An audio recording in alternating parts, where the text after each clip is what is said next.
Hello, my name is Damien, the tall, friendly atheist dad, and host of the Tall, Friendly Atheist Dad podcast. Wherever you are, whatever time of day it is, whatever you happen to be doing, whether you're watching or listening to this, I hope you are doing well.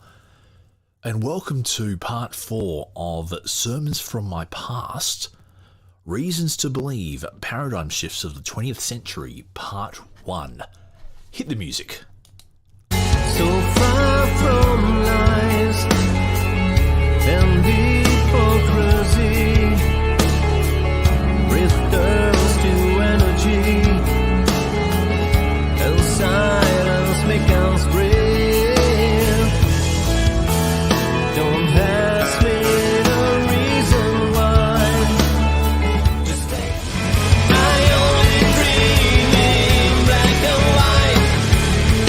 Future's nothingness, but I can choose another end. Opening my eyes, and you beginning in my life.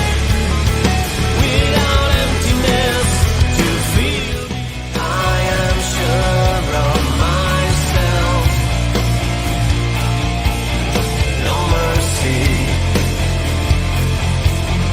until the end.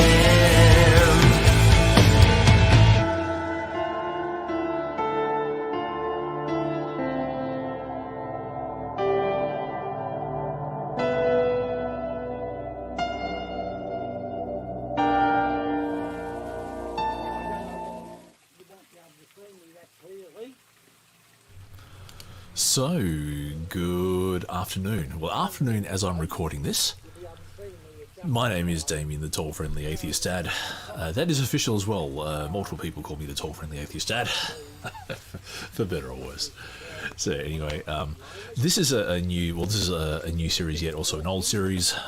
So I'm going through sermons from my past when I was in a fundamentalist church. I actually don't have every sermon, but I've just got the handouts that my pastor sometimes handed out, and responding to those.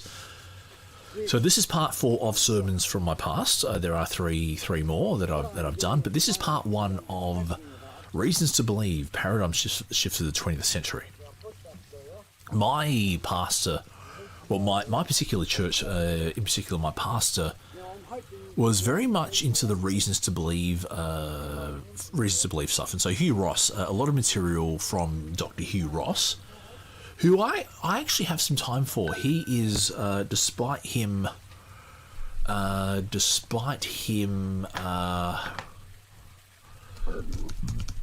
me.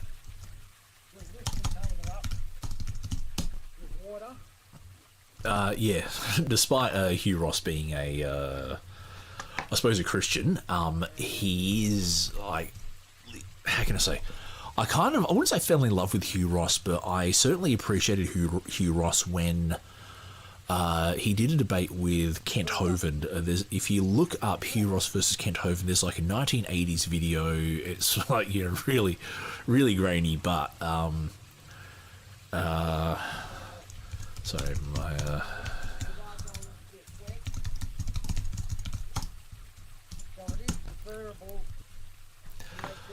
yes, where Hugh Ross, I wouldn't say put Kent Hovind to the sword, but certainly created a better impression of Christianity.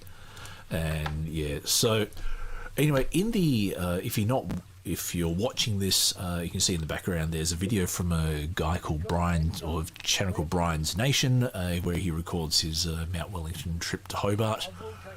And I'm also kind of messaging my wife as well, because I love my wife. So if you hear me clacking away. So yeah, what was I say? So one sermon that my pastor gave was called Reasons to Believe, and even during the Sunday services, there would occasionally be a presentation called Reasons to Believe, and I actually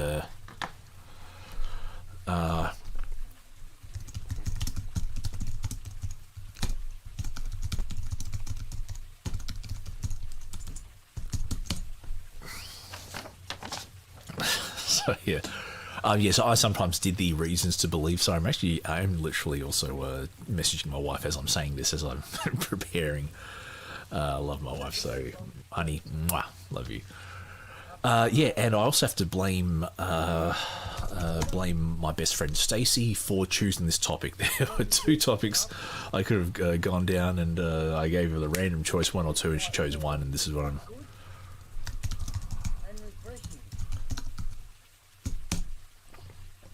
Anyway, so what this handout has 10, I suppose, apologetics in bullet point form with a couple of paragraphs. Paragraphs, and yeah, so what it is, I'll read through a point and I will respond to it and see if I'm convinced to believe after the end of this. But if you hear me clacking away, that is me communicating with my wife. My lovely wife, and might also munch on some celery as well. During the week, I've started creating salad packs for my kids.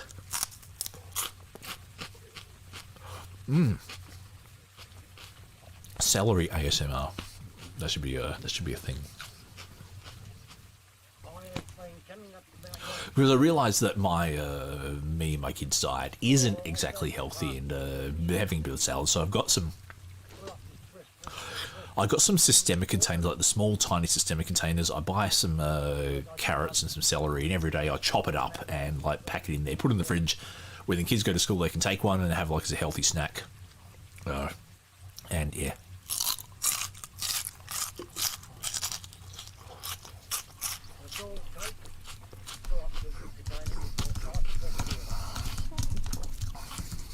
Now this water is cold, and it is bloody cold. So me being the person that I am, I've made sure that I've brought a towel with me. Okay. Anyway, I'm gonna make a start, but if I do get interrupted, that'll be because I'm messaging my wife. I'm not gonna. Well, no. Celery ASMR. There you go. Should have started a new channel. Damien Eats Stuff. Sorry, they just hit. Anyway.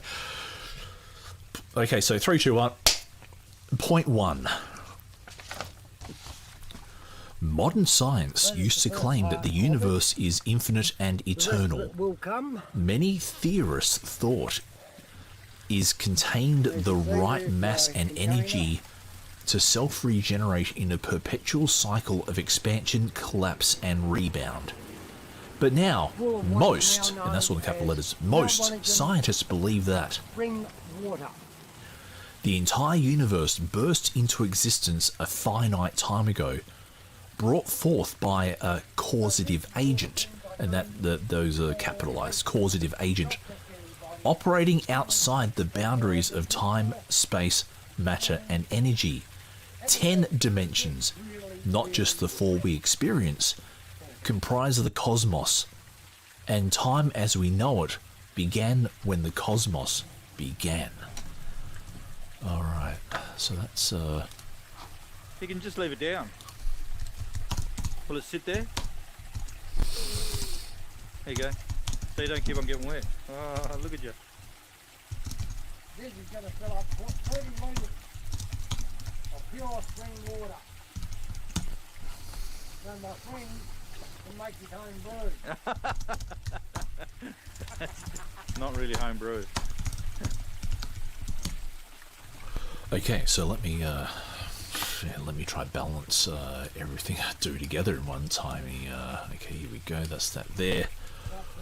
Alright, so I'm going to hit that there, and I'm going to put my mate's Victim of Illusion, victimofillusion.bandcamp.com. Pick up the album Invisible Light for a very reasonable price.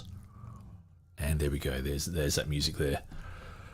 So, and I might just have a carrot, so have some carrot as well. Carrot ASMR.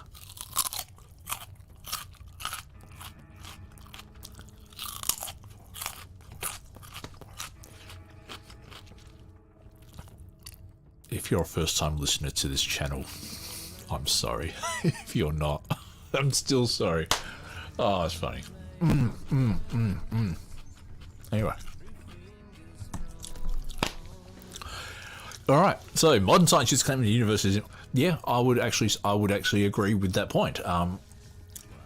But that wouldn't be modern science. That would just be modern scientific thought hypothesized that the universe was infinite and eternal.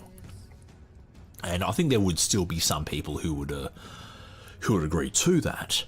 But saying modern science used to claim something that's been debunked. No, you could say that scientists, scientific thought used to espouse the idea that the universe is infinite and eternal, and they were ideas that we had when we didn't have the complete data. But now we've actually researched into the topic and we can prove that the universe is not infinite and eternal.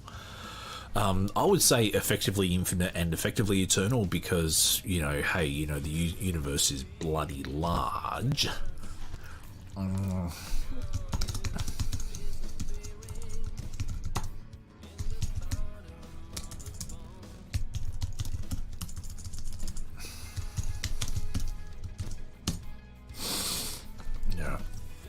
Yeah, so the universe is incredibly large, but and is incredibly old, but it is not infinite and eternal. But yes, many theorists did thought the universe contained the right mass and energy to self-regenerate into perpetual cycles and all that kind of stuff. I think there's still some who do. There was something called the Great Crunch. Actually, speaking of Great Crunch.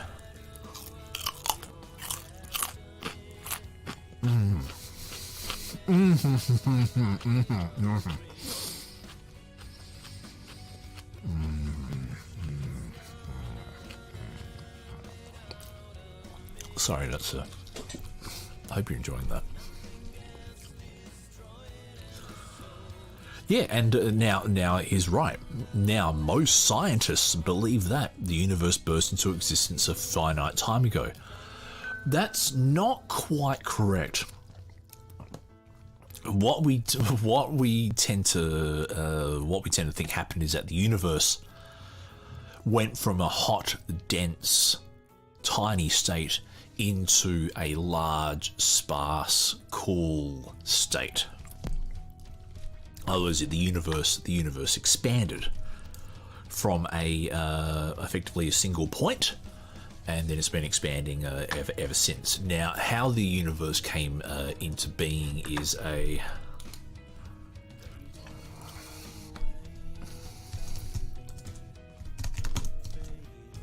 Sorry, yeah. So let's look at this video as well. This guy going Mount Wellington, and so Brian's Nation. Yeah, just give him a like. I've already given him a like. So how about you give him a like as well? And just a word of advice, yeah, all these videos I put in my reading series are Creative Commons, and so there's no copyright infringement. And you want to give the shout out, so yeah. Yeah, so it's not so much that it burst into existence; it's just that it changed state. Now, it could have come into existence, though I personally don't think so. And the best minds who have looked into this matter, yeah, don't think it literally just came into existence just like that. Yeah. So, and the thing is, and I suppose the thing I take umbrage at is the whole notion, the whole paradigm, the whole mantra of you can't explain how it happened, therefore God. And if you think that Frank Turek is using some of these arguments, I don't think you're wrong.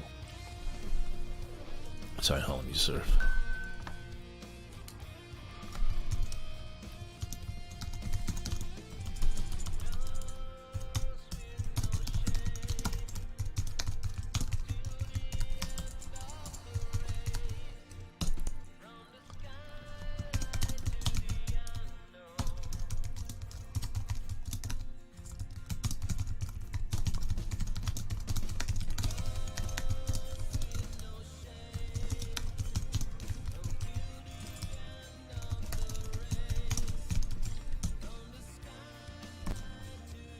Yeah.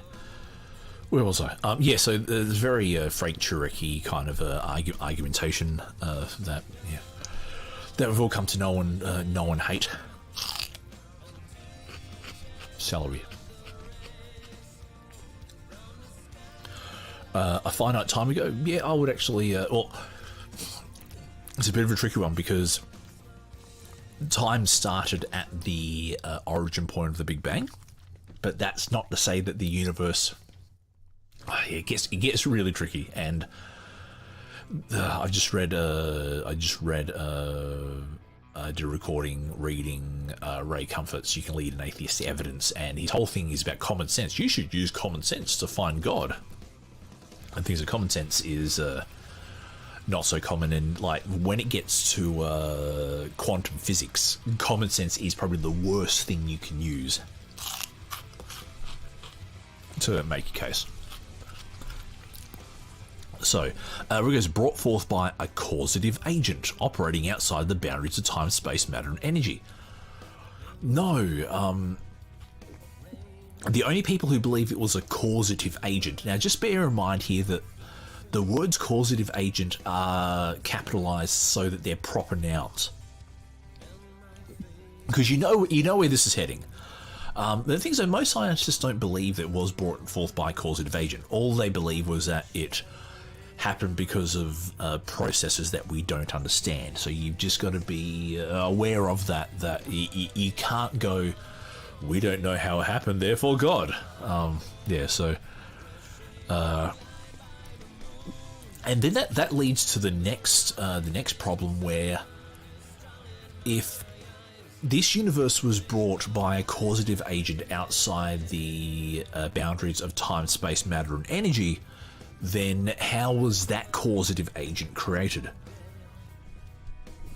Because if you then go that, okay, let's say God, we'll say God, if God created the universe, and you refuse, and we'll then go back with what created God, and if you go, well, God is the first cause, the uncaused first cause, then you are literally engaging in special pleading. Because if you can't give a good reason as to why the logical rules don't apply to your God or to your favoured conclusion, then it is literally logical fallacy, and we have no reason to pay attention to it. And plus, if your evidence that God is the first cause is based on a book, on a particular ancient book that didn't know that the universe had a beginning, then oh god, I can just imagine some bad Frank Turek arguments now as well. Time for a bite of celery. Shall we? So, yeah, celery ASMR. Now, the other brief thought I had on this is that there was no time X, we'll say there was a point in time X. There was no point in time X where the universe didn't exist, and then X plus 1, the universe suddenly did. Time began as at the origin of the expansion of the universe. So that we need to keep in mind as well. So to me, the universe is functionally eternal, but not classically as we would. Okay. I'm now going to pause the music, and with a click of the fingers, I'll go to point 2. 3, 2, 1. That's a bad one. Anyway, there. Listen to Brian as he. Probably more interesting than me. Okay. Point 2 is modern science used to claim the universe is random, that whatever works within it works because of countless accidental interactions of photons, particles, and atoms, somehow self-organizing through infinite time and space. But now, most scientists believe that the universe not only has a beginning in finite time, it also shows evidence of meticulous design, its chemical makeup, its dynamics, its mass, is coming and the down. arrangement for its physical parts all reveal complex, consistent, interdependent patterns transcending, by far, Refreshing and so all nice. human design capabilities. I will be continually blogging.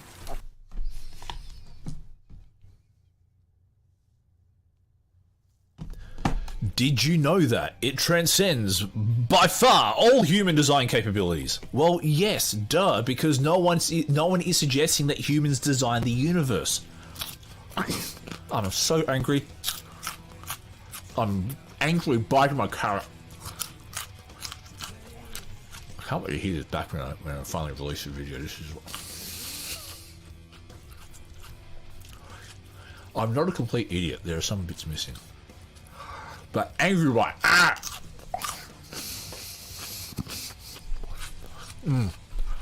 This is a help. This is a. This is the definition of healthy anger. Oh boy! Oh boy! Yes. No one is suggesting that humans created the universe. This is.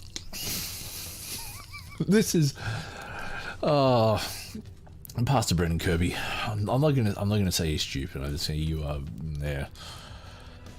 Why? But this is what fundamentalism does. You know, you are inclined to use really bad arguments.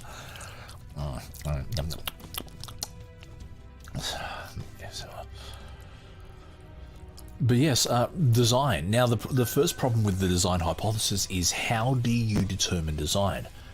If you determine design by the idea that you can't explain something, then... Sorry. I just got an email saying that my thing I ordered... Finally! Sorry, I'm like a kid in the toy store. Yes, a thing I brought off of Indiegogo is finally being delivered. It's on the way. So, oh, have already got it. I've already got it. Oh. So, I'm having so much fun here. So this is what you get for not being stopped my emails. But yeah.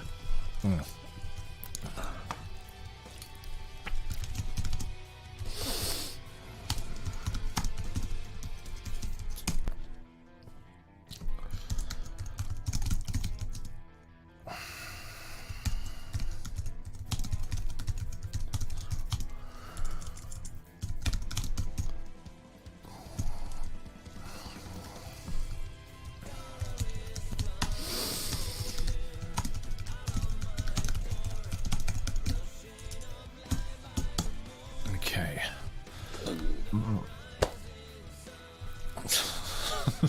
So I got a notification from my parcel collection service that something has actually arrived, and then I saw the message that the thing is out for delivery. love your timing, guys. Love your timing. Where was I?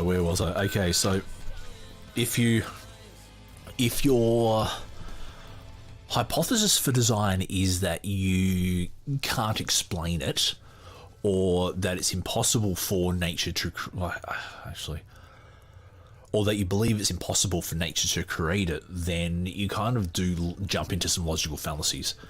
And I feel like I'm slightly qualified to discuss this topic because I think it's like episode 20 or episode 25 or something like that of the Tall Friendly Atheist podcast.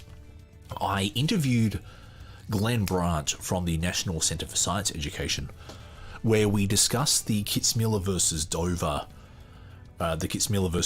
trial and the judgment, and the whole line, and that was all about intelligent design over evolution, and what the Christian George W. Bush appointed judge found was that design is not a hypothesis. Intelligent design is essentially a propagation of religion and cannot be untangled from its religious antecedents. So yeah, chew on that. But what he's saying is that the whole idea of intelligent design is essentially religious, and that you cannot uncouple intelligent design from a religious framework. So anyway, so I don't like the idea of design. Like, just because something is complex beyond human understanding does not, to me, doesn't give us reason to say, therefore, design. We kind of have to, actually have I suppose, a hypothesis or a way of working out what is design and how we detect it. Because, for example, let's say if complexity is the standard, a shopping bag is incredibly simple. You know, you can make one up from some relatively basic chemicals. You know, a shopping bag costs not even half a cent to produce. You know, it's you can go to the store, like if you want to, from the thing in sandwich bags, you know, if you want to get like a freezer sandwich bag, you know, you can buy like a 100 pack for like, you know, $2 or something. You know, that's and that's including all the retail markup. So like shopping bags and sandwich bags are incredibly simple. You know, all they do is just open up. But we know they were designed. Whereas like fingerprints are incredibly complex to the point that no two people have the same. Well, actually, no, that's not quite correct. But it's very, very hard to find two people who have the same fingerprints. I'll say that much. Yet we know that fingerprints are the result of the forces of nature operating on certain things. You know, skin and you know, all that kind of stuff.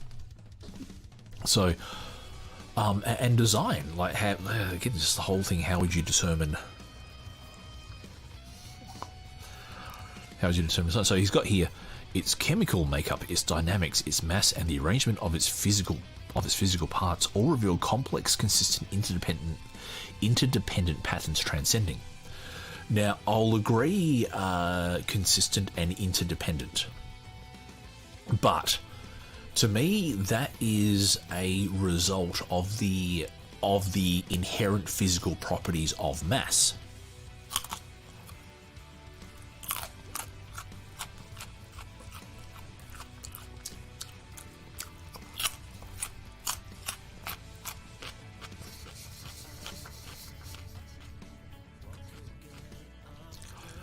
If my videos could have like negative likes, I think I've just got negative likes.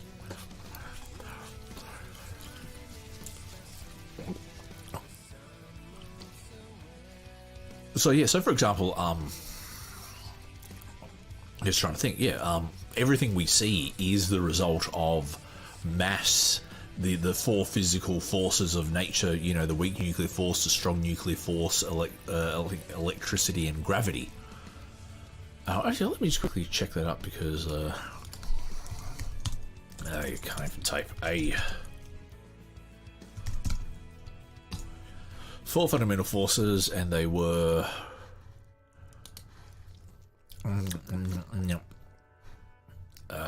So I'm just quickly reading from space.com. The four fundamental forces that describe every interaction in nature.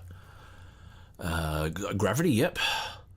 The weak force, yep. The that's the electricity. The electromagnetic force, yes.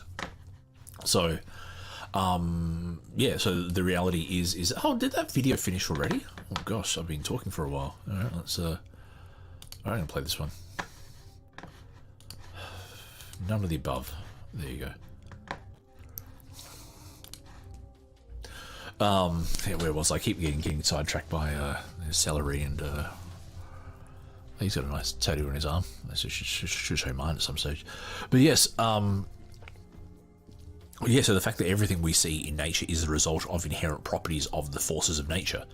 There is no, how can I say, if you wanted to impute supernatural motives or origin or design, you would then have to establish and have some sort of independent hypothesis of how you judge that.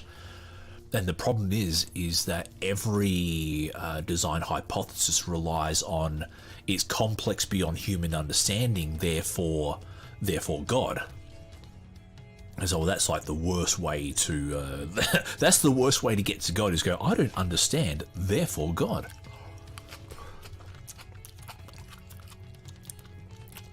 I like that. Tomato this time. So lettuce, carrot, tomato.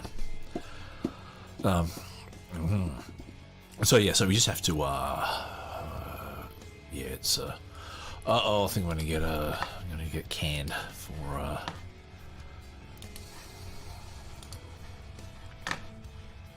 demonetized. Not doesn't make any money anyway. But yeah, like keeping it, yeah, so if you go, it's beyond human understanding, therefore God. Well, why can't you say that about cancer? Like, for example, cancer, the idea of cancer. You know, we still don't quite understand exactly how cancer happens and how to cure cancer. Stuff like that. Therefore, are you justified in saying that cancer is because of God?